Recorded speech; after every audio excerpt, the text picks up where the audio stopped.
with coverage you can count on. This is the Erie News NOWCAST. Good afternoon, I'm Elspeth Meisner, and thank you for joining us for your Erie News Now Weekend NOWCAST. We start today with the latest on the vaccines across our region. Vaccine distribution methods could be changing from appointment-based to walk-in based over the next few weeks. Leaders of the Erie County Health Department say there's plenty of vaccine doses available now to start means of different ways of distribution.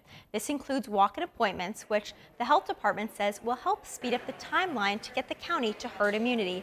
But they still don't know when the county will reach that herd immunity threshold. But they do say that walk-ins, in-home vaccine visits, and other mobile distribution methods will help get us there. Just like LECOM will start doing it on Monday, Director of the Erie County Health Department, Melissa Lyons, says she expects more mass vaccination clinics to start in our area, more happening next week as well, which is great news if you're still looking to get a vaccine.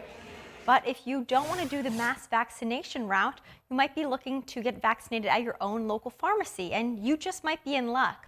Rite Aid announced it's expanding its COVID-19 vaccination sites and making them available at all locations. The corporate drugstore has over 2,500 locations across 17 states, including many right here in our region. Although Rite Aid encourages appointments to be scheduled in advance to ensure there's availability, they're also now accommodating walk-in vaccinations at a limited basis at each location.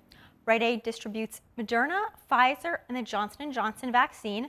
Adults 18 and older can schedule appointments online, but teens ages 16 and 17 will need a consent form from their guardian when they're scheduling their vaccination. And happening right now and ending fairly soon, if you're looking to do some recycling today, you are in luck because City of Erie residents have the chance to safely and properly get rid of anything they normally can't toss in the trash. The city's annual tire and electronic recycling event is happening today at the Municipal Garage that's located at 1926 Holland Street. It started at 9 a.m. and wraps up at 1 p.m., so just under a half hour to get there if you still need to do it today. In order to toss your stuff at the site, you must be a City of Erie resident.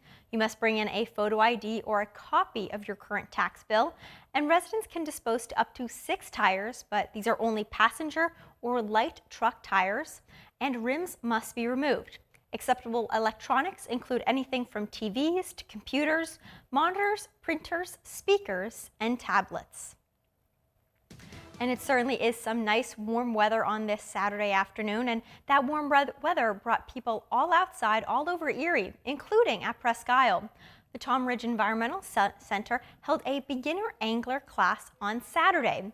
Whether you were a first-time fisher or you were looking for some extra pointers, this class was for you. This was the first in-person class they held since last year, and they were very happy to have a group of people enjoying the outdoors while also learning a lot along the way.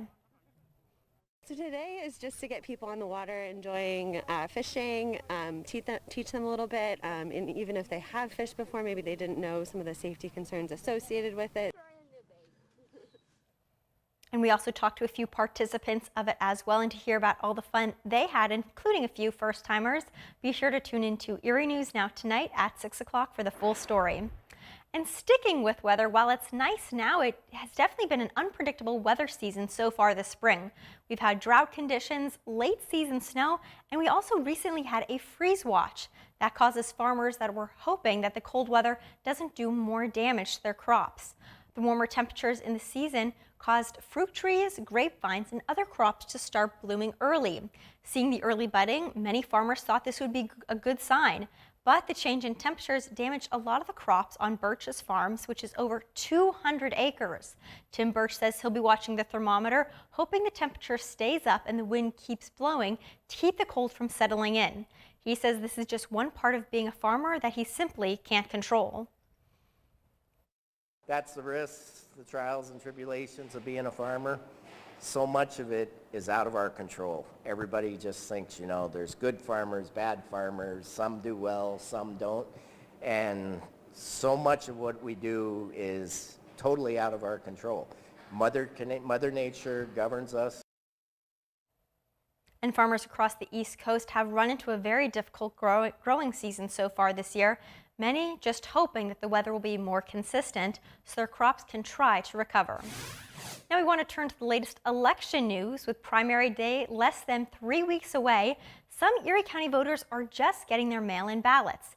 That leaves a tight window for voters to fill out their ballots and send them back in. County Clerk Doug Smith says the ballot rollout was delayed for about 2 weeks because of challenges over which candidates would be allowed on the final ballot. The problem is solved now, but voters now need to act quickly. Primary day is May 18th, and ballots need to arrive before 8 o'clock that night. So Smith says if you haven't mailed in your ballot by May 11th, you might not want to. Instead, use the drop box at the courthouse or bring the ballot and outer envelope to your polling place. Turn it in and simply vote in person. I have no qualms with the job they do, but the fact is that it just takes a little longer than we might like sometimes, and you're dealing with a deadline and you don't want to take a chance, and we don't want to have your ballot be late, and you don't want it to be late. And although May's election is largely a party primary, you can still vote even if you're not a member of a major party. There are 4 questions for voters that everybody can vote on. They cover things like the length of an emergency declaration and the use of some money for emergency services. Well, today is a very exciting day. It is the 147th Kentucky Derby, and it returns this afternoon on WICU with the running of the Roses. Fans will return to the stands this year as Churchill Downs and Casino will allow 50% capacity. With the return of fans, so does the attire and the hats associated with the race. The Sassy Peacock has been selling Derby hats off the rack all week. But then if you take a trip down to Altered State Distillery, they're preparing for a Kentucky Derby party as well, with live music, food, and of course, mint juleps and a hat contest. The manager says it's great to see so many big events returning to the area. Put on the Kentucky Derby, the race. We're going to be serving up our house-made mint juleps. Oh, the normalcy feels great. Things kind of feel like they did a year and a half ago. And once again, you can catch the Kentucky Derby tonight on WICU. And our Kristen Allen will break down how fans are enjoying it coming up tonight at 6 o'clock. Well, that does it for your Erie News Now Weekend Nowcast. Thanks so much for joining us today. Be sure to tune into Erie News Now for the latest news, weather, and sports, all starting at 6 o'clock this evening. Have a great day.